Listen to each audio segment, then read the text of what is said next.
Hello guys, welcome to our YouTube channel study with M.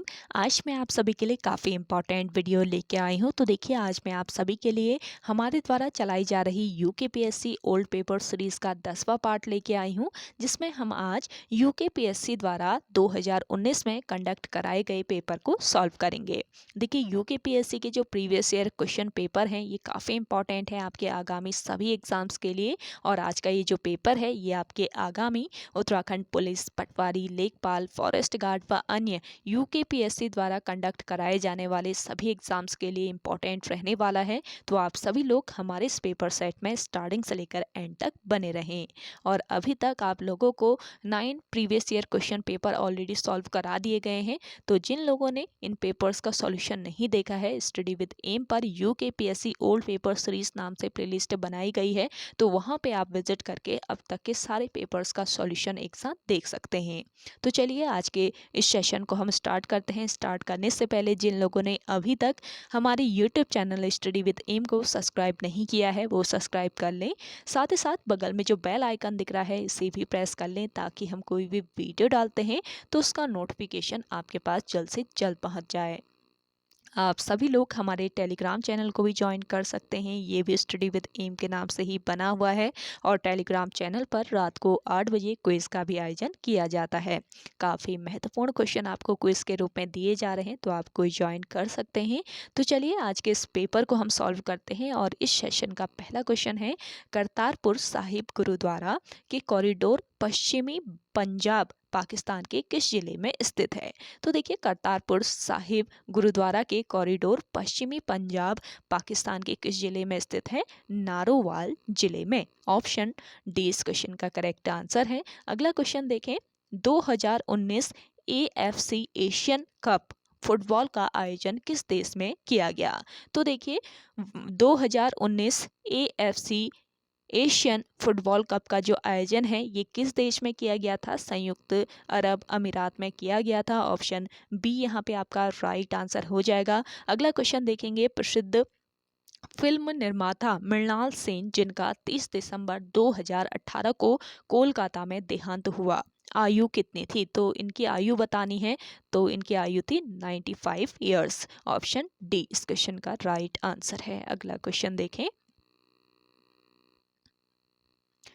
ISRO के अध्यक्ष ने इसरो कर्मचारियों के नाम नए साल यानी कि 2019 का ये पेपर है, तो 2019 के संदेश में वर्ष 2019 के लिए कितने स्पेस मिशन का लक्ष्य रखा था? तो इस क्वेश्चन का राइट आंसर हो जाएगा 32। ऑप्शन डी बिल्कुल राइट आंसर है। अगला क्वेश्चन देखेंगे, एमोस ओज की मृत्यु 28 दिसंबर 2018 को हुई, कौन थे? तो देखिए, एमोस ओज जिनकी मृत्यु 28 दिसंबर 2018 को हुई थी, और ये कौन थे? ये थे देखिए इजरायली लेखक। ऑप्शन बी यहाँ पे आपका राइट आंसर है। अगला क्वेश्चन देखेंगे, बांग्लादेश में आम चुनावों के लिए मतदान कब हुआ था? तो देखिए, 2018 में जो आम चुनाव के लिए मतदान हुआ था बांग्लादेश में, तो ये कब हुआ था, किस तिथि को हुआ था, ये बताना है। तो इसका करेक्ट आंसर हो जाएगा 30 दिसंबर 2018 को। ऑप्शन सी यहाँ पे आपका राइट आंसर है। अगला क्वेश्चन देखेंगे, एक ही आपातकालीन नंबर 112 लागू करने वाला प्रथम राज्य कौन सा है? तो देखिए, एक ही आपातकालीन नंबर 112 लागू करने वाला प्रथम राज्य है यह इनमें से हिमाचल प्रदेश राज्य। ऑप्शन ए यहाँ पे आपका करेक्ट आंसर है। अगला क्वेश्चन देखेंगे, किस शहर में जनवरी 2019 में women of India organic festival का आयोजन हुआ था?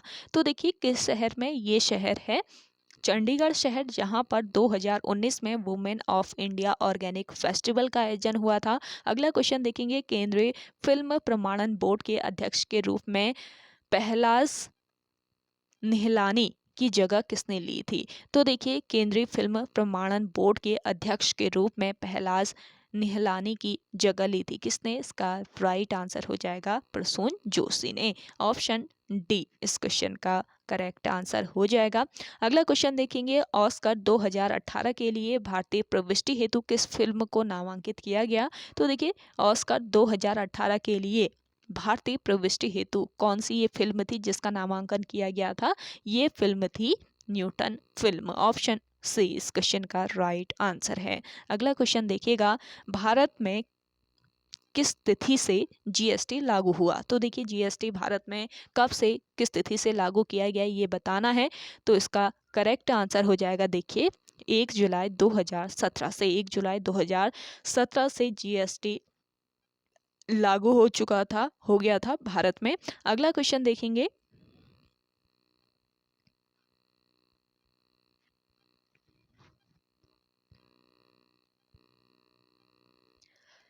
मिशन इंद्रधनुष किससे संबंधित है? तो देखिए मिशन इंद्रधनुष इंपॉर्टेंट क्वेश्चन है और बहुत बार ये क्वेश्चन देखने को मिला है यूकेपीएससी के प्रीवियस ईयर क्वेश्चन पेपर में, तो इसको जरूर ध्यान रखेंगे। मिशन इंद्रधनुष ये संबंधित है किससे?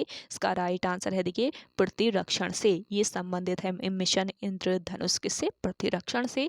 ऑप्शन बी इस क्वेश्चन का राइट आंसर हो जाएगा। अगला क्वेश्चन देखेंगे, भारत की पहली बुलेट ट्रेन किन शहरों के बीच चलेगी? तो देखिए भारत की पहली जो बुलेट ट्रेन चली थी वो किन शहरों के बीच? इसका राइट आंसर हो जाएगा अहमदाबाद और मुंबई। ऑप्शन सी बिल्कुल करेक्ट आंसर है। अगला क्वेश्चन देखेंगे, राष्ट्रीय मतदाता दिवस किस दिन मनाया जाता है? तो देखिए इंपॉर्टेंट क्वेश्चन है, राष्ट्रीय मतदाता दिवस ये किस दिन मनाया जाता है?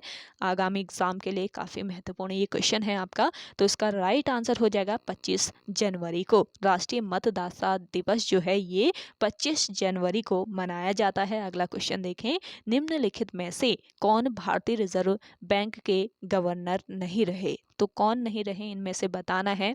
तो इस क्वेश्चन का करेक्ट आंसर क्या हो जाएगा? मोंटेक सिंह आहलूवालिया। मोंटेक सिंह आहलूवालिया जो है ये भारतीय रिजर्व बैंक के गवर्नर नहीं रहे। बाकी मनमोहन सिंह, बिमल जालान, उर्जित पटेल ये सभी रहे, तो इनको ध्यान रखेंगे। अगला क्वेश्चन देखेंगे, वर्ष 2020 ओलंपिक खेल किस शहर में आयोजित किए गए? तो देखिए 2020 में जो ओलंपिक खेलों का आयोजन किया गया था, 2020 के जो ओलंपिक खेल हैं ये कहाँ पर आयोजित किए गए थे? ये किए गए थे आपके टोक्यो में।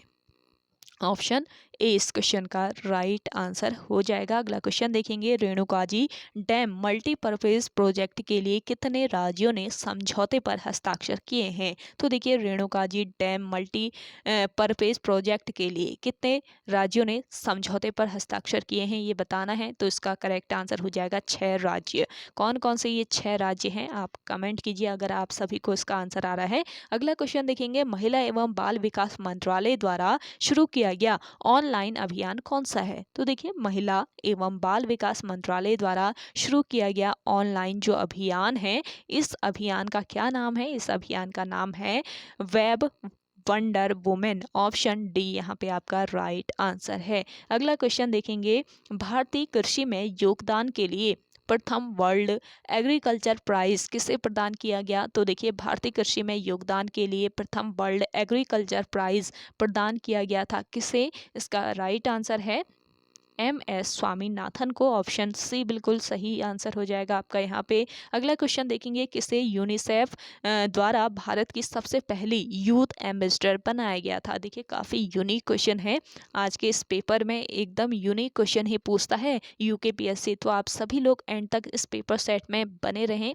और किस तरीके के क्वेश्चन आयोग के द्वारा पूछे जा रहे हैं ये आपको पता चल जाएगा। साथ ही साथ कुछ रिपीट जो क्वेश्चन हुए हैं वो भी आपको पता चलेगा इस सेशन से, तो एंड तक बने रहें। तो देखिए किसे यूनिसेफ द्वारा भारत की सबसे पहली यूथ एम्बेसडर बनाया गया? इसका राइट आंसर हो जाएगा हिमा दास को। ऑप्शन ए बिल्कुल राइट आंसर है आपका यहाँ पे। अगला क्वेश्चन देखेंगे, राष्ट्रीय विज्ञान दिवस कब मनाया जाता है? मोस्ट इंपॉर्टेंट है आगामी एग्जाम के लिए। तो राष्ट्रीय विज्ञान दिवस जो है ये मनाया जाता है आपके कब? 28 फरवरी को, यानी कि ऑप्शन सी इस क्वेश्चन का करेक्ट आंसर है। अगला क्वेश्चन देखेंगे, निम्न में से कौन उत्तराखंड के राज्यपाल नहीं रहे? Margaret Alva, Nityanand Swami, BL Joshi, Surjit Singh Barnala.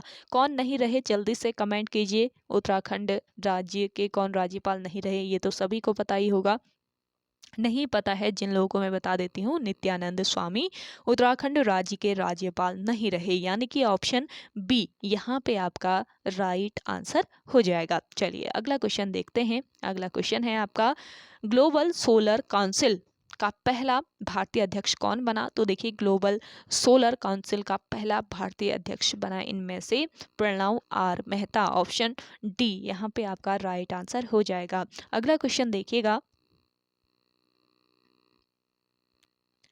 निम्न में से कौन यूनिवर्सल बेसिक इनकम को लागू करने वाला पहला राज्य बनने जा रहा है? तो देखिए यूनिवर्सल बेसिक इनकम को लागू करने वाला जो पहला राज्य है ये कौन सा राज्य है? ये है आपका सिक्किम राज्य। ऑप्शन बी यहाँ पे आपका राइट आंसर है। अगला क्वेश्चन देखेंगे, भारत के किस राज्य में गंगा जल प्रोजेक्ट शुरू किया गया? तो देखिए कौन सा ऐसा राज्य है जहाँ पर गंगा जल प्रोजेक्ट शुरू किया गया? ये राज्य है आपका उत्तर प्रदेश राज्य, यानी कि ऑप्शन सी बिल्कुल करेक्ट आंसर हो जाएगा आपका यहाँ पे। अगला क्वेश्चन देखेंगे, भारतीय पैनोरमा फिल्म उत्सव 2019 किस शहर में आयोजित किया गया? तो देखिए भारतीय पैनोरमा फिल्म उत्सव 2019 का आयोजन किया गया, कहाँ पर किया गया?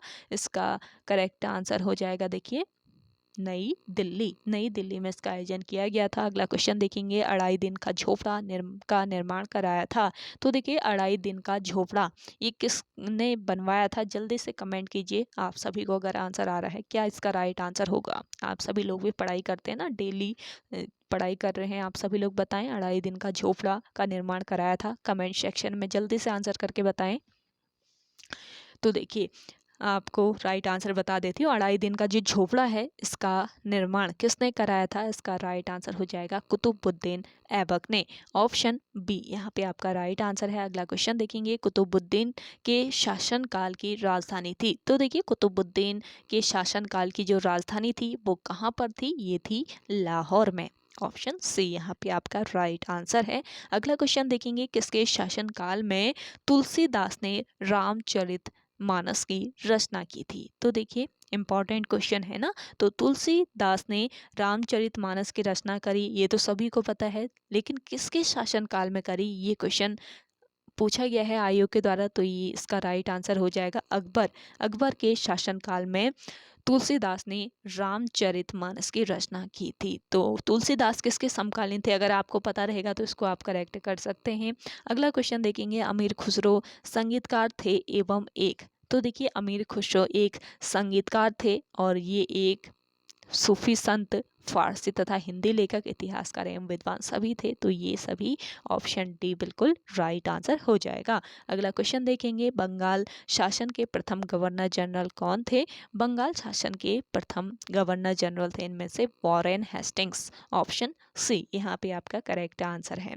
अगला क्वेश्चन देखेंगे, वर्ष 1918 के अहमदाबाद मजदूर हड़ताल का नेतृत्व किसने किया? तो देखिए काफ़ी यूनिक क्वेश्चन है। वर्ष 1918 के अहमदाबाद मजदूर हड़ताल का नेतृत्व किया था किसने?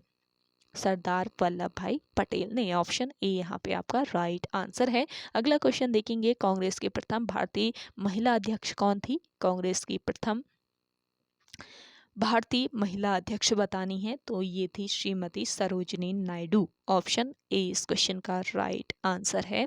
अगला क्वेश्चन देखेंगे, धर्म जनता के लिए अफीम की तरह है यह कथन है? तो देखिए धर्म जनता के लिए अफीम की तरह है ये कथन किसका है बताना है।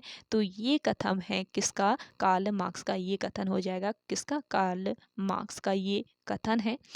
चलिए अगला क्वेश्चन देखें। अगला क्वेश्चन है आपका, उदारवाद का मूल सिद्धांत है? तो देखिए उदारवाद का जो मूल सिद्धांत है ये व्यक्तिगत स्वतंत्रता है, ये ध्यान रखना है। ऑप्शन सी इस क्वेश्चन का करेक्ट आंसर हो जाएगा आपका। अगला क्वेश्चन देखिएगा, वियना कांग्रेस का समन्वयक कौन था? तो देखिए वियना कांग्रेस का समन्वयक बताना है, यहाँ पे कौन हो जाएगा?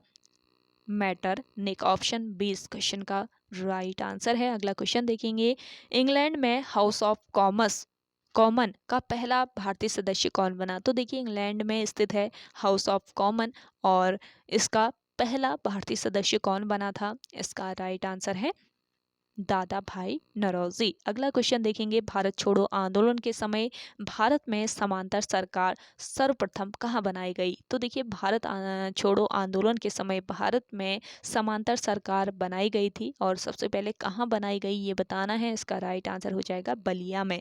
बलिया में सबसे पहले बनाई गई थी समांतर सरकार। अगला क्वेश्चन देखेंगे, सेतु बंद की रचना किसने की? सेतु बंद की रचना की गई किसके द्वारा?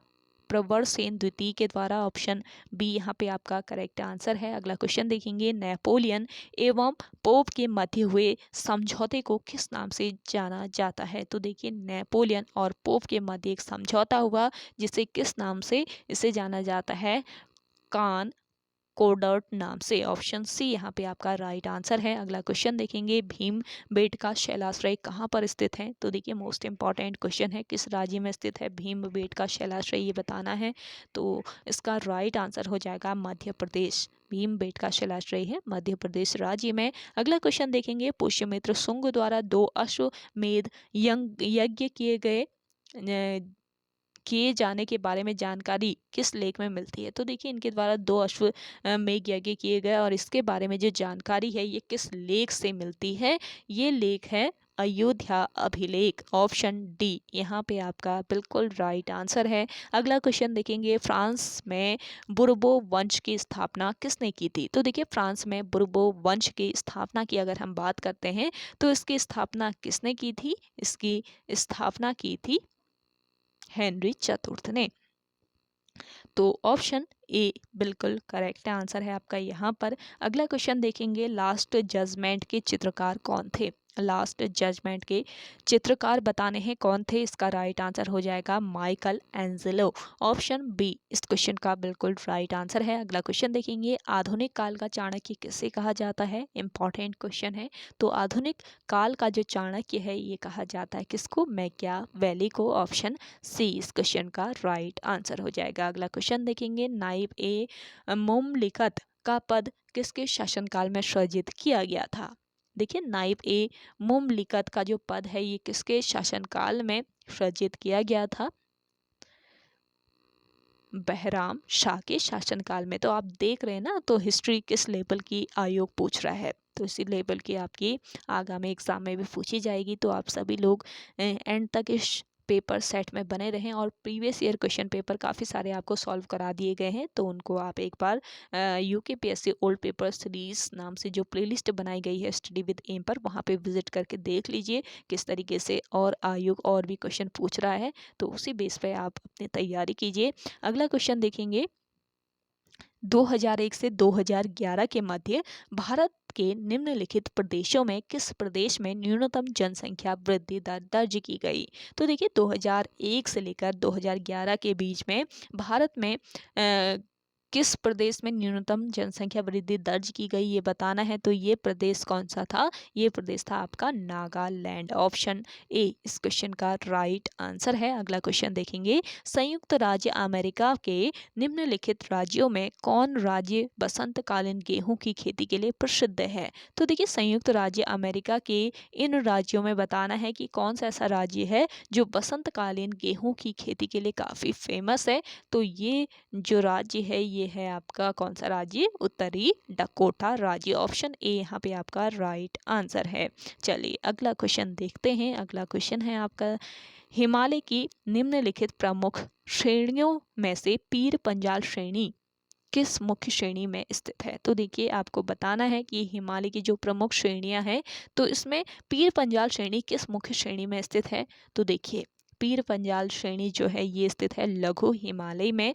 ऑप्शन ए यहाँ पे आपका बिल्कुल राइट आंसर है। अगला क्वेश्चन देखेंगे, निम्नलिखित दर्रों में से कौन सा दर्रा अरुणाचल प्रदेश को तिब्बत से जोड़ता है? तो देखिए, अरुणाचल प्रदेश को तिब्बत से जोड़ने वाला जो दर्रा है आपका ये है कौन सा दर्रा? बोमडिला दर्रा।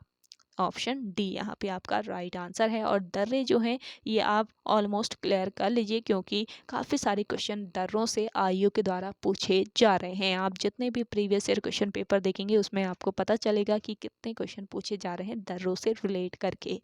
तो ओके गाइस, आपके ऑलमोस्ट 50 क्वेश्चन सॉल्व होने वाले हैं। तो आप सभी को आज का ये सेशन पसंद आ रहा है तो जल्दी से लाइक कर लीजिए, जिन लोगों ने अभी भी हमारे YouTube channel study with M को सब्सक्राइब नहीं किया है वो सब्सक्राइब कर लीजिए, क्योंकि काफ़ी इंटरेस्टिंग क्लासेस और previous year question paper practice set, साथ ही साथ हिंदी की क्लास सुबह 10 बजे वाली 50 क्वेश्चन का सेट, तो सभी का स्टडी विद एम के द्वारा बिल्कुल फ्री ऑफ कॉस्ट आपको दिया जा रहा है।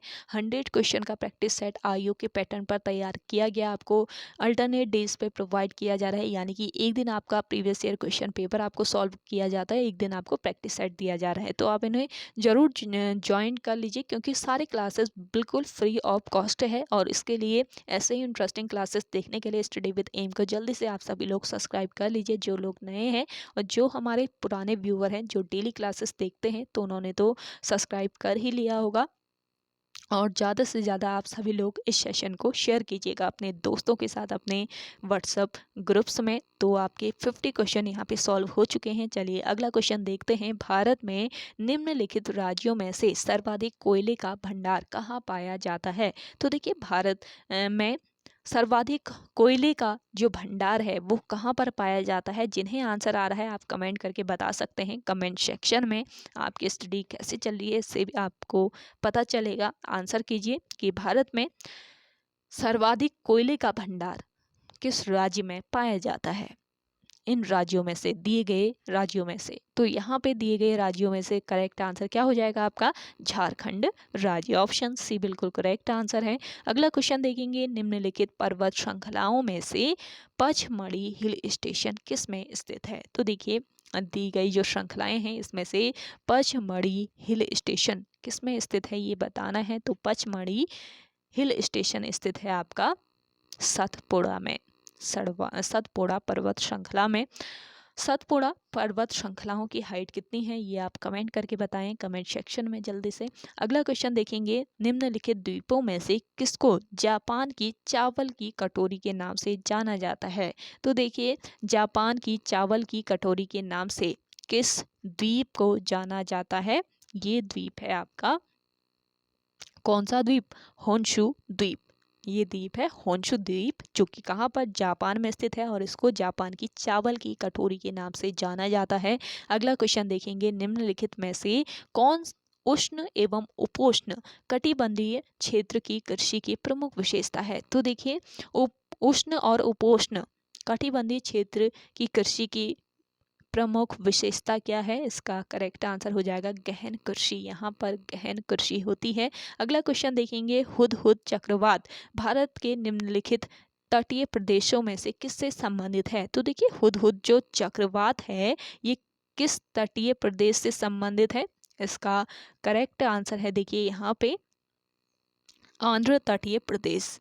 आंध्र तटीय प्रदेश से संबंधित है हुदहुद नामक चक्रवात। अगला क्वेश्चन देखेंगे। अगला क्वेश्चन है आपका।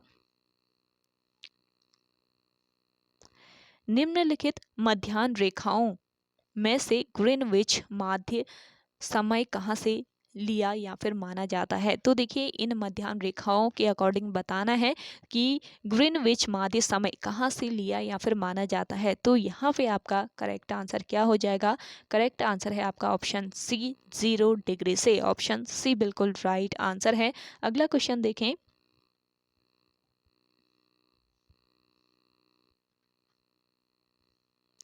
निम्नलिखित विद्वानों में से किसने हर्ष संयोजन सूचकांक ज्ञात करने के लिए निम्न विधि का उपयोग सर्वप्रथम किया था? तो देखिए किसने बताना है कौन से ऐसे विद्वान हैं जिन्होंने शस्य है ये शस्य संयोजन सूचकांक, शस्य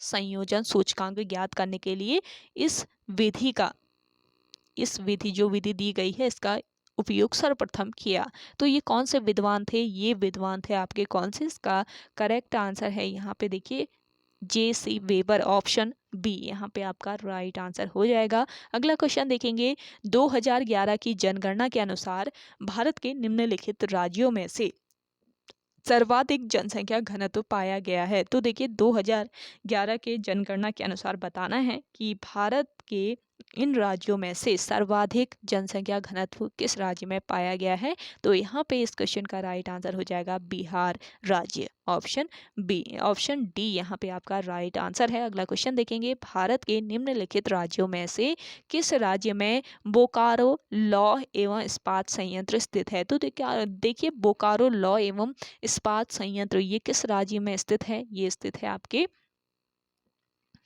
झारखंड राज्य में, ऑप्शन सी यहाँ पे आपका राइट आंसर हो जाएगा। अगला क्वेश्चन देखिएगा,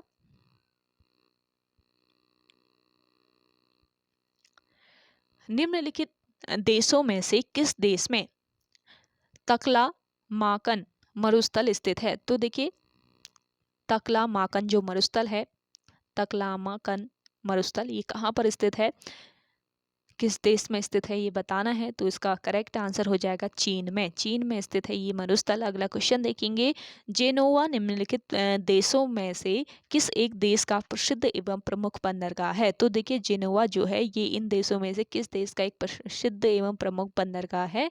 यहाँ पे आपका राइट आंसर हो जाएगा ऑप्शन डी इटली का, ऑप्शन डी बिल्कुल करेक्ट आंसर है। अगला क्वेश्चन देखेंगे, भारत के निम्नलिखित राज्यों में किस राज्य में इंदिरा गांधी भव्य यानी सुपर तापीय शक्ति परियोजना स्थित है? तो देखिए इंदिरा गांधी भव्य यानी सुपर तापीय शक्ति परियोजना किस राज्य में स्थित है? इसका करेक्ट आंसर क्या हो जाएगा बताएं? हरियाणा राज्य में ये स्थित है, यानी कि ऑप्शन ए यहाँ पे आपका राइट आंसर हो जाएगा। अगला क्वेश्चन है, हुआंग हो नदी जो चीन की शोक के नाम से जानी जाती है निम्नलिखित में से किस में गिरती है? तो देखिए हुआंग हो नदी जिसे चीन का शोक के नाम से भी जाना जाता है और ये किस में गिरती है? ये गिरती है देखिए पीला सागर में, ऑप्शन बी यहाँ पे आपका करेक्ट आंसर हो जाएगा। चलिए अगला क्वेश्चन देखें, निम्नलिखित हिमालय की घाटियों में किसमें शिपकिला दर्रा स्थित है? तो देखिए शिपकिला दर्रा कई बार बताती हूँ, शिपकिला दर्रा कहाँ पर स्थित है, किन घाटियों में स्थित है पूछा है, किस राज्य में, तो कई बार आपको मैंने बताया है। तो यहाँ पे घाटी पूछी गई है, किस घाटी में स्थित है शिपकिला दर्रा, स्थित है आपके किस घाटी में? जिन लोगों को आंसर आ रहा है कमेंट कीजिए। ये स्थित है सतलज घाटी में, ऑप्शन सी यहाँ पे आपका राइट आंसर हो जाएगा। अगला क्वेश्चन देखेंगे, वर्ष 2011 की जनगणना के अनुसार भारत के निम्नलिखित राज्यों में से किस राज्य में अनुसूचित जाति की जनसंख्या सर्वाधिक है? तो देखिए 2011 की जनगणना के अनुसार भारत के इन राज्यों में से बताना है कि किस राज्य में अनुसूचित जाति की जनसंख्या सर्वाधिक है। तो देखिए कौन सा ये राज्य है, ये राज्य है आपका पंजाब राज्य, ऑप्शन सी इस क्वेश्चन का राइट आंसर हो जाएगा। अगला क्वेश्चन देखेंगे, प्रथम विधि आयोग का अध्यक्ष कौन था? प्रथम विधि आयोग के अध्यक्ष थे लॉर्ड मैकाले, ऑप्शन सी इस क्वेश्चन का राइट आंसर है। अगला क्वेश्चन देखेंगे, क्रिप्स मिशन भारत कब आया? देखिए मोस्ट इंपॉर्टेंट क्वेश्चन है, क्रिप्स मिशन जो है ये भारत आया था 11 मार्च 1942 को, ऑप्शन बी यहाँ पे आपका राइट आंसर हो जाएगा। अगला क्वेश्चन देखेंगे, ब्रिटिश संसद द्वारा मद्रास व बम्बई में रिकॉर्डर्स न्यायालय स्थापित करने की अधिकारिता सम्राट को प्रदान करने का अधिनियम कब पारित किया गया? तो देखिए ब्रिटिश संसद द्वारा मद्रास व बम्बई में रिकॉर्डर्स न्यायालय स्थापित करने की अधिकारिता सम्राट को प्रदान करने का अधिनियम ये पारित किया गया कब? 1797 में, 1797 में। अगला क्वेश्चन देखेंगे, किस वर्ष में मुगल बादशाह शाह आलम के द्वारा कंपनी को बंगाल की दीवानी प्रदान की गई? तो ये वर्ष था आपका 1765 का। तो 1765 ईस्वी में मुगल बादशाह शाह आलम के द्वारा कंपनी को बंगाल की दीवानी प्रदान की गई थी। अगला क्वेश्चन देखेंगे, निम्नांकित में से कहाँ रेगुलेटिंग एक्ट 1773 के द्वारा सुप्रीम कोर्ट सृजित की गई? मोस्ट इंपॉर्टेंट क्वेश्चन है। तो देखिए रेगुलेटिंग एक्ट 1773 के द्वारा सुप्रीम कोर्ट कहाँ पर सृजित की गई? इसका करेक्ट आंसर हो जाएगा देखिए कलकत्ता में, ऑप्शन सी बिल्कुल राइट आंसर है। अगला क्वेश्चन देखेंगे, बम्बई में भूमि अधिग्रहित करने वाले यूरोपीय राष्ट्रों में पुर्तगाली सर्वप्रथम रहे वर्ष कौन सा ये वर्ष था? इसका करेक्ट आंसर हो जाएगा 1534, 1534 का ये वर्ष था जब मुंबई में भूमि अधिग्रहित करने वाले यूरोपीय राष्ट्रों में पुर्तगाली सर्वप्रथम रहे। अगला क्वेश्चन देखें,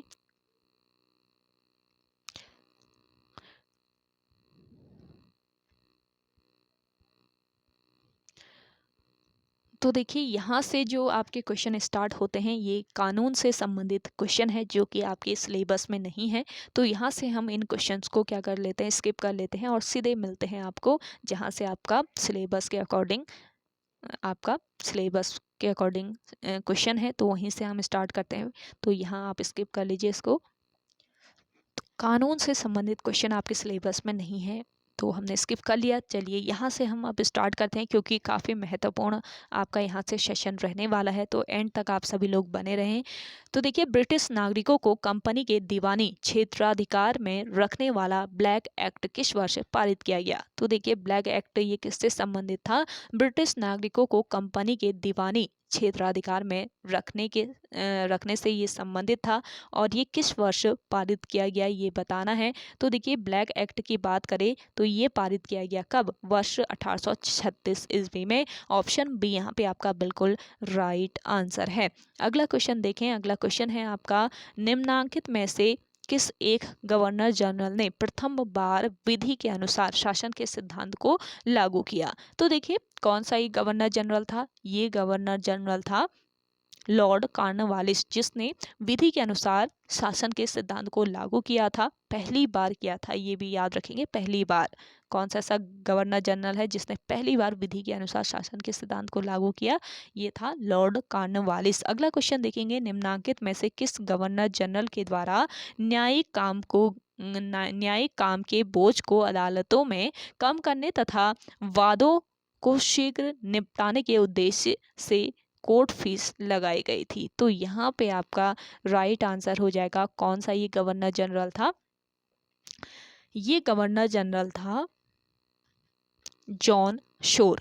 तो जॉन शोर जो है, जॉन शोर के द्वारा, गवर्नर जनरल जॉन शोर के द्वारा न्यायिक काम के बोझ को अदालतों में कम करने तथा वादों को शीघ्र निपटाने के उद्देश्य से कोर्ट फीस लगाई गई थी। अगला क्वेश्चन देखेंगे, इलाहाबाद में द्वितीय सदर दीवानी अदालत तथा सदर निजामत अदालत निम्नांकित में से किस गवर्नर जनरल के द्वारा स्थापित की गई थी? तो देखिए इस तरीके से क्वेश्चन इतने आप देख सकते हैं, इतने डीप क्वेश्चन आयोग के द्वारा पूछे जा रहे हैं। तो आप सभी लोग थोड़ा सा जितनी मेहनत आप कर रहे हैं थोड़ा सा और हार्ड अपनी मेहनत कर लीजिए, उस पर ज़्यादा फोकस कीजिए क्योंकि देखिए बहुत डीप डीप क्वेश्चन आ रहे हैं आपके और काफ़ी हार्ड आपका ये लेवल बनता जा रहा है। और हो सके आपसे हार्ड लेवल का क्वेश्चन पूछ ले आयोग, क्वेश्चन पेपर आपका हार्ड लेवल का बने या फिर हो सकता है थोड़ा सा इजी टू मॉडरेट लेवल का बने।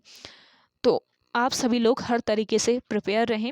अगला क्वेश्चन देखेंगे, इलाहाबाद में द्वितीय सदर दीवानी अदालत तथा सदर निजामत अदालत निम्नांकित में से किस गवर्नर जनरल के द्वारा स्थापित की गई थी? तो जितने भी अभी तक के गवर्नर जनरल हैं उनसे रिलेट करके जितने क्वेश्चन बन सकते हैं उनको अच्छे से आप सभी लोग पढ़ लीजिए क्योंकि आप बैक टू बैक देख रहे हैं यहाँ पे गवर्नर जनरल से काफ़ी सारे क्वेश्चन आयोग के द्वारा पूछे गए हैं। तो इस क्वेश्चन का राइट आंसर हो जाएगा विलियम बेंटिक्स। इलाहाबाद में द्वितीय सदर दीवानी अदालत तथा सदर निजामत अदालत लॉर्ड विलियम बेंटिक्स के द्वारा स्थापित की गई थी। ऑप्शन ए इस क्वेश्चन का राइट आंसर हो जाएगा। चलिए अगला क्वेश्चन देखेंगे। अगला क्वेश्चन भी आपका गवर्नर जनरल से ही संबंधित है।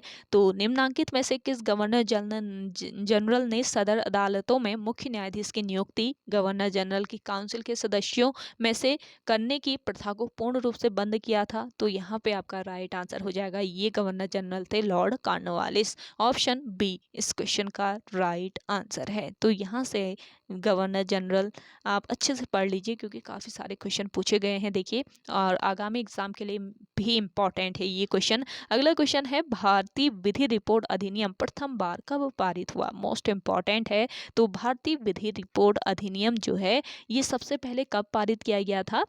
1875 में, वर्ष 1875 में पारित किया गया था। अगला क्वेश्चन देखेंगे, कत्यूरियों की राजधानी का पांडुकेश्वर ताम्रपत्र में वर्णित नाम है? तो देखिए कत्यूरियों की राजधानी का पांडुकेश्वर ताम्रपत्र में वर्णित क्या नाम है? इसका राइट आंसर हो जाएगा कार्तिकेयपुर। ऑप्शन बी यहाँ पे आपका राइट आंसर है। अगला क्वेश्चन देखेंगे, उत्तराखंड में राज्य स्तरीय डेयरी प्रशिक्षण संस्थान स्थित है। तो देखिए उत्तराखंड राज्य में राज्य स्तरीय डेयरी प्रशिक्षण संस्थान कहाँ पर स्थित है ये बताना है। तो ये स्थित है आपके कहाँ पर, लाल कुआं में। ऑप्शन सी यहाँ पे आपका राइट आंसर हो जाएगा। अगला क्वेश्चन देखेंगे, सूची फर्स्ट को सूची सेकंड से मिलान करें और सुमेलित कोड से सही उत्तर चुने। तो देखिए एक तरफ आपकी परियोजनाएं दी हुई हैं सूची फर्स्ट में, सूची सेकंड में आपकी नदियां दी हुई हैं। तो कौन सी परियोजना किस नदी से संबंधित है ये यहाँ पे आपको बताना है। तो चलिए आप सभी लोग भी अपना आंसर लगाइए।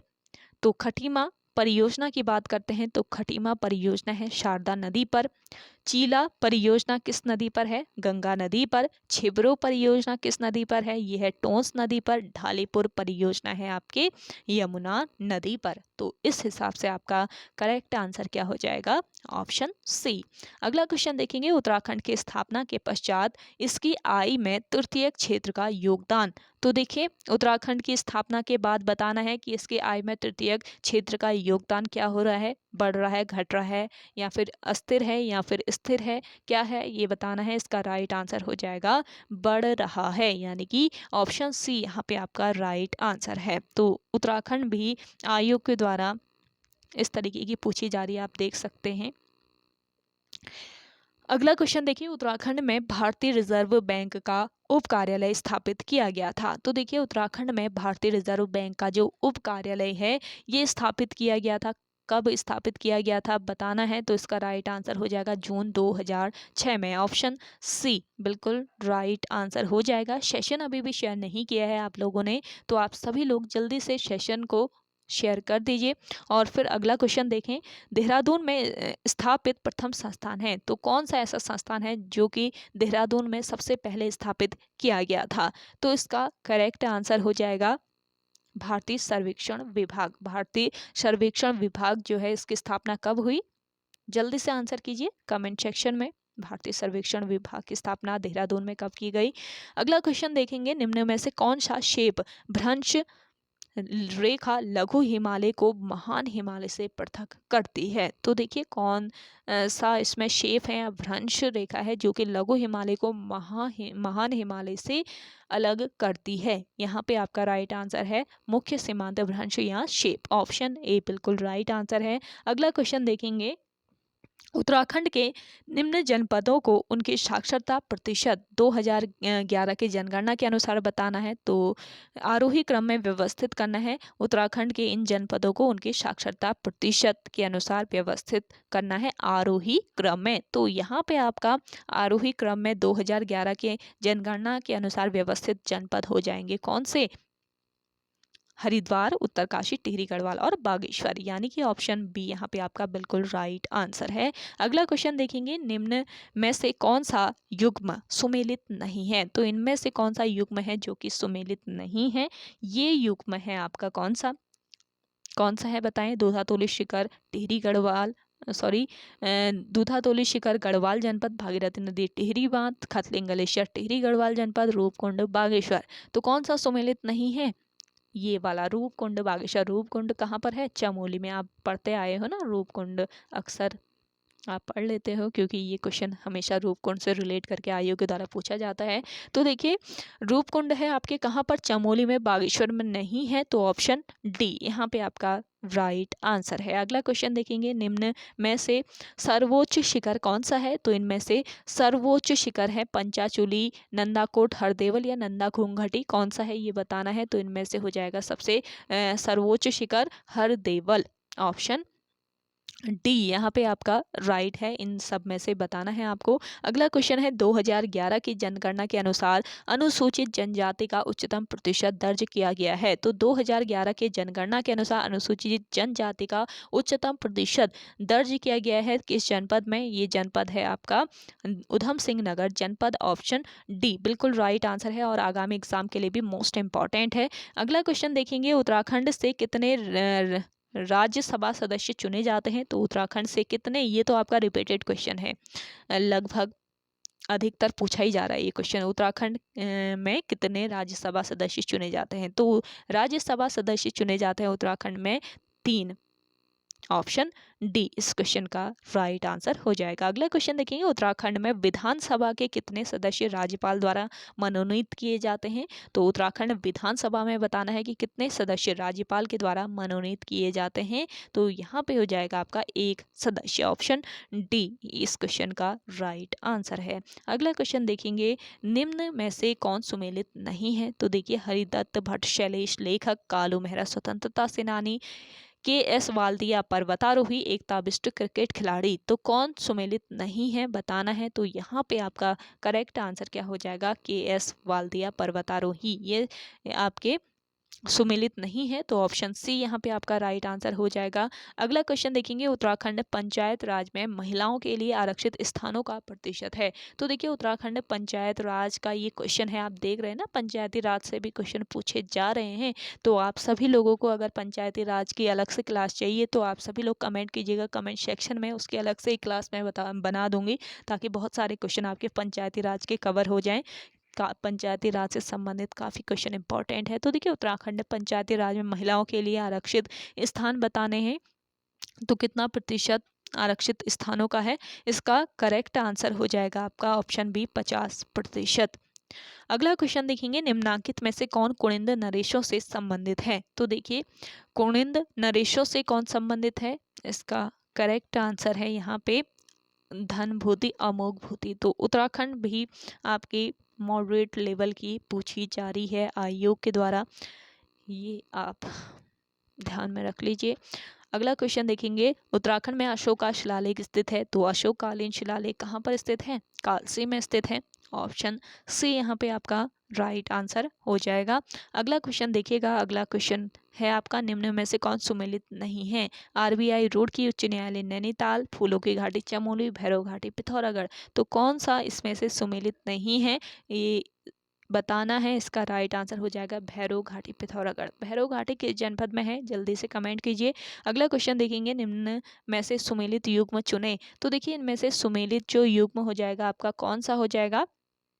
सोमेश्वर मंदिर ताम्रपत्र पंवा राजवंश, हाटगांव ताम्रपत्र चंदवंश, पांडुकेश्वर ताम्रपत्र गोरखा वंश, तालेश्वर ताम्रपत्र पर्वताकार ब्रह्मपुर राज्य। तो कौन सा इसमें से सुमेलित युग्म है? इसका राइट आंसर है देखिए यहाँ पे ऑप्शन डी तालेश्वर ताम्रपत्र पर्वताकार ब्रह्मपुर राज्य। अगला क्वेश्चन देखेंगे, उस चंद राजा का नाम बताइए जो खसिया टोडा डांडा में आलमनगर नामक राजधानी बसाई। जिसने खसिया टोडा का डांडा में आलमनगर नामक राजधानी बसाई, ये चंद्र राजा कौन था?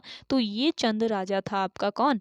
बालो कल्याण चंद। ऑप्शन सी यहाँ पे आपका राइट आंसर है। अगला क्वेश्चन देखेंगे, श्रीनगर में अपनी राजधानी किसने बनाई थी? तो श्रीनगर में राजधानी बनाई थी इनमें से किसने? अजय पाल ने। ऑप्शन बी यहाँ पे आपका राइट आंसर है। अगला क्वेश्चन देखेंगे, उस नदी का नाम बताइए जिसको अपनी सीमा बनाने के लिए गढ़वाल और कुमाऊं के राजा जिसको अपने सीमा बनाने के लिए गढ़वाल और कुमाऊं के राजा युद्धरत थे। तो ये कौन सी नदी थी?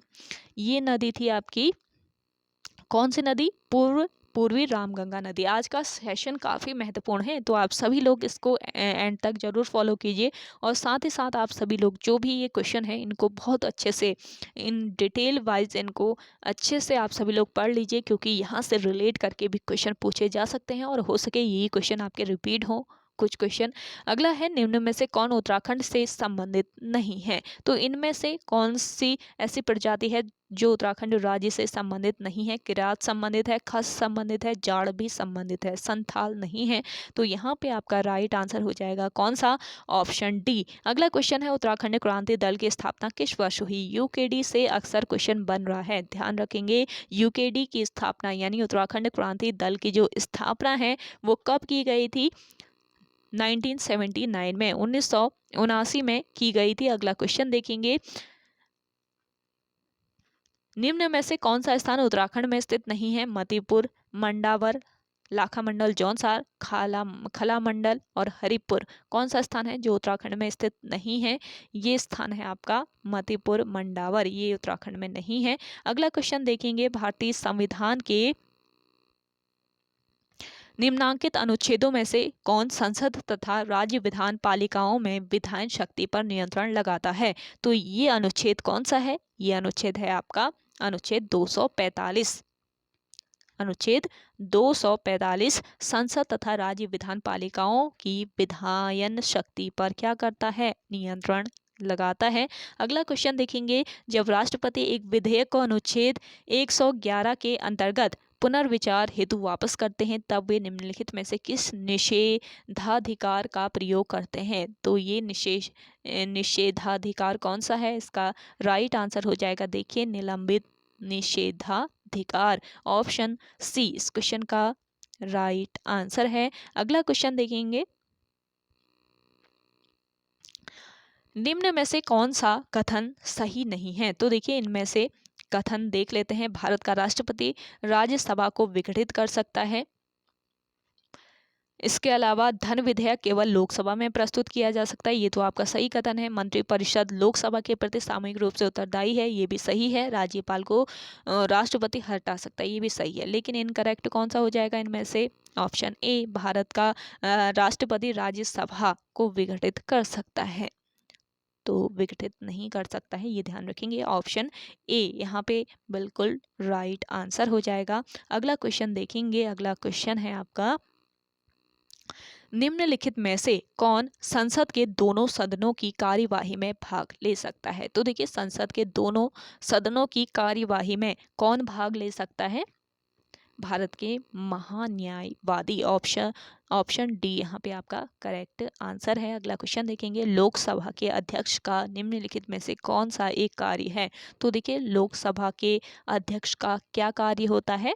लोकसभा का स्थगन करना। ऑप्शन बी यहाँ पे आपका राइट आंसर है। अगला क्वेश्चन देखेंगे, भारतीय संविधान का अनुच्छेद 249 किसके अधिकारों से संबंधित है? तो भारतीय संविधान का अनुच्छेद 249 जो है ये किसके अधिकारों से ये संबंधित है? राज्यसभा के अधिकारों से। ऑप्शन बी यहाँ पे आपका राइट आंसर है। अगला क्वेश्चन देखेंगे, निम्न में से किस देश या देशों में न्यायिक समीक्षा व्यवस्था प्रणाली है? तो कौन से ऐसे देश हैं जहाँ पर न्यायिक समीक्षा यानी प्रणाली व्यवस्था या प्रणाली है? तो यहाँ पे आपका करेक्ट आंसर है देखिए ऑप्शन डी, भारत और संयुक्त राज्य अमेरिका में। अगला क्वेश्चन देखेंगे, निम्नांकित में से कौन सा एक सरकार का अंग नहीं है? तो व्यवस्थापिका, कार्यपालिका, न्यायपालिका, निर्वाचन आयोग कौन है जो कि सरकार का एक अंग नहीं है? ये है आपका निर्वाचन आयोग। ऑप्शन डी यहाँ पे आपका राइट आंसर हो जाएगा। अगला क्वेश्चन देखिएगा, भारतीय संविधान के किस संवैधानिक संशोधन ने नगरीय स्थानीय निकायों को संवैधानिक दर्जा प्रदान किया?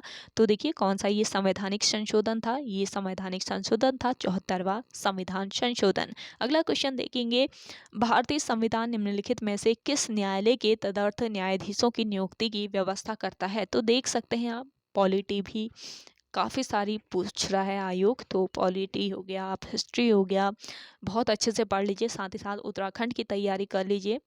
तो और आपको करंट अफेयर पढ़ लेने हैं, करंट अफेयर आपको याद रखने हैं। बहुत सारे पेपर आपको सॉल्व कराए जा रहे हैं जिसमें आपको करंट अफेयर भी थोड़े देखने को मिल जाएंगे, वहाँ से भी थोड़ी करंट अफेयर आपकी क्लियर हो जाएगी।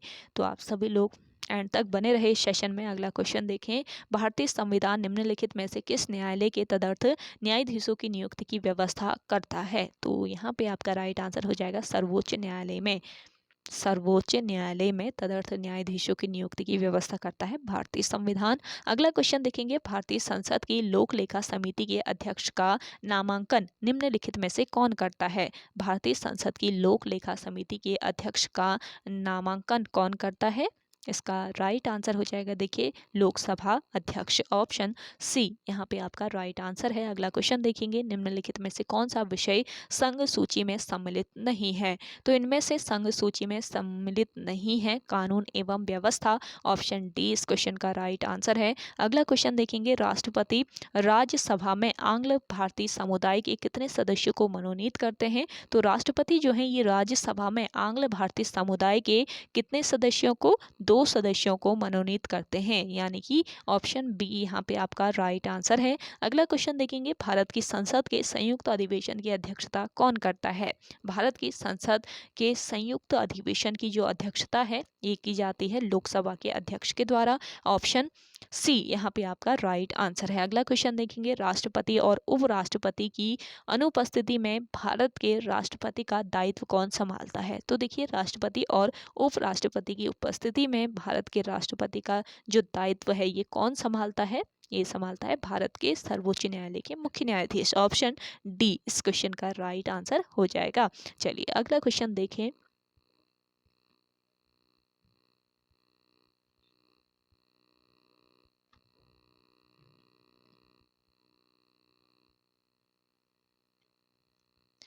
लोकसभा की मीटिंग चलाए रखने के लिए गण पूर्ति होती है? तो देखिए, लोकसभा की मीटिंग चलाए रखने के लिए कितनी गण पूर्ति होती है? इस क्वेश्चन का राइट आंसर हो जाएगा आपका ऑप्शन ए, लोकसभा के कुल सदस्यों के 1/10 सदस्य। अगला क्वेश्चन देखेंगे, भारतीय संविधान के किस अनुच्छेद के अंतर्गत भारतीय नागरिकों के लिए संपूर्ण देश में समान अधिकार समान नागरिक संहिता का प्रावधान किया गया है?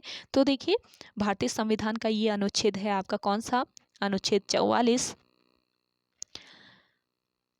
जिसमें भारतीय नागरिकों के लिए संपूर्ण देश में समान नागरिक संहिता का प्रावधान किया गया है, यानी कि ऑप्शन सी बिल्कुल करेक्ट आंसर है आपका यहाँ पे। अगला क्वेश्चन देखिएगा। अगला क्वेश्चन है, निम्नलिखित में कौन भारत के राज्यों की सीमा परिवर्तित करने के लिए प्राधिकार रखता है? तो यहाँ पे इस क्वेश्चन का राइट आंसर है, कौन रखता है प्राधिकार? भारत की संसद। और देखिए, लास्ट क्वेश्चन है आज के इस सेशन का, निम्न में से किस देश के संविधान से भारत के सर्वोच्च न्यायालय का न्यायिक पुनर्विलोकन का अधिकार लिया गया है? तो देखिए, सर्वोच्च न्यायालय का जो न्यायिक पुनर्विलोकन का जो अधिकार है ये किस देश के संविधान से लिया गया है? ये लिया गया है संयुक्त राज्य अमेरिका के संविधान से, यानी कि ऑप्शन बी इस क्वेश्चन का बिल्कुल करेक्ट आंसर है।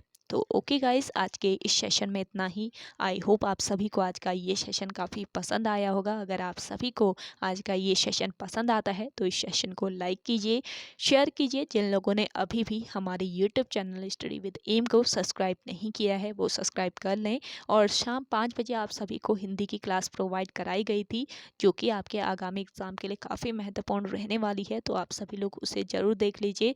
और प्रैक्टिस सेट आपको प्रोवाइड कराए जाते हैं अल्टरनेट डेज पे, कल रात को प्रोवाइड कराया गया था, तो आप सभी लोग उसे भी ज्वाइन कर लीजिए। तो चलिए मिलते हैं एक नेक्स्ट इंटरेस्टिंग वीडियोस के साथ। आज की क्लास कैसी लगी कमेंट करके बताइएगा ज़रूर। तो चलिए मिलते हैं एक नेक्स्ट इंटरेस्टिंग वीडियोस के साथ, तब तक के लिए धन्यवाद।